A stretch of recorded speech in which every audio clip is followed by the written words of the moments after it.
50,000, 60,000 থেকে পুরো 1.5 লাখ। 2026 সালে সোনার দাম কোথায় যাবে?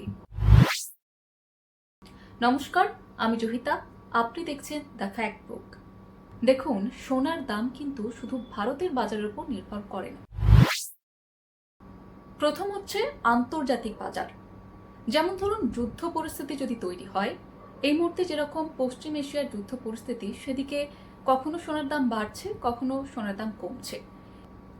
যুদ্ধ পরিস্থিতি হোক বা রাজনৈতিক উত্তেজনা, সেক্ষেত্রে অনেকেই কিন্তু মনে করেন সোনায় বিনিয়োগ করাটা সেফ, এবং সেক্ষেত্রে চাহিদা বাড়ে এবং সেই সঙ্গে সঙ্গে সোনার দামও বাড়ে।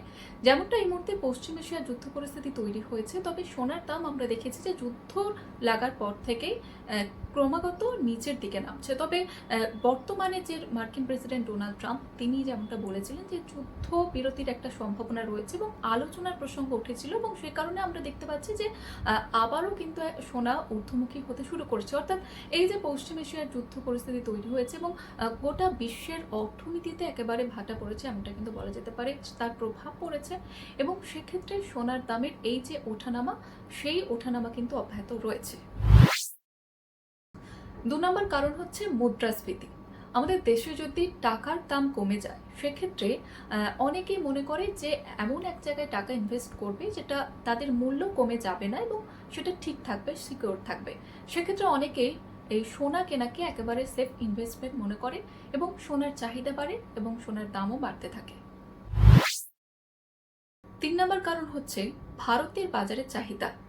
ভারত কিন্তু অন্যান্য দেশের থেকে প্রচুর পরিমাণে সোনা কেনে, এবং ভারতে যে সমস্ত অনুষ্ঠান রয়েছে, বিশেষ করে আমরা দেখি যে অক্ষয় তৃতীয়া, বিভিন্ন পুজো পার্বণ এবং বিশেষ করে বিয়ে, এই সমস্ত অনুষ্ঠানগুলিতে ভারতের যারা বাসিন্দা ভারতীয়রা, তারা সোনা কিনতে চায় এবং সোনার চাহিদা বাড়ে, দাম বৃদ্ধি লক্ষ্য করা যায়। আরও একটি কারণ হচ্ছে আমদানি এবং ট্যাক্স।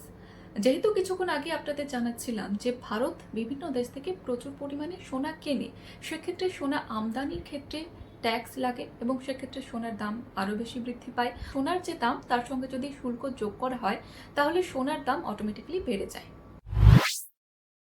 এখন প্রশ্ন হলো, 2026 সালে সোনার দাম কত হবে?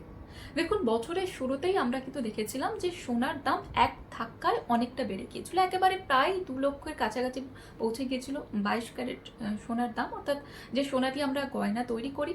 এবং পশ্চিম এশিয়ার যুদ্ধ পরিস্থিতি যখন তৈরি হয়, তখন আস্তে আস্তে সোনার দাম কিছুটা কমে। তবে এখন যারা সোনায় বিনিয়োগ করতে চান, তারা অনেকে ভাববেন যে এখন এই যে এই সময়টা, সেটা কি সোনায় বিনিয়োগ করার জন্য সঠিক? তাদের ক্ষেত্রে বিশেষজ্ঞরা যেমনটা পরামর্শ দিচ্ছে, যেহেতু সোনা প্রচুর দাম বৃদ্ধি হচ্ছে, সেক্ষেত্রে অনেকটা বুঝে শুনে এবং আপনার পকেট বুঝে আপনি সোনায় ইনভেস্ট করবেন।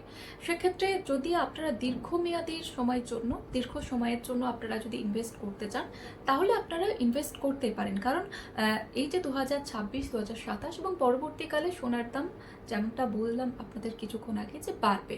তবে আপনারা যদি অল্প কিছু সময়ের জন্য সোনায় ইনভেস্ট করতে চান, হয়তো 6 মাস কি 1 বছর, তাহলে এই সময়টা একেবারেই নিরাপদ নয়, এমনটাই অর্থনীতিবিদরা তারা কিন্তু মনে করছে। এরকমই আরও নতুন নতুন আপডেটের জন্য অবশ্যই ফলো করুন দ্য ফ্যাক্ট বুক এবং আপনার প্রিয়জনের সঙ্গে শেয়ারও করুন।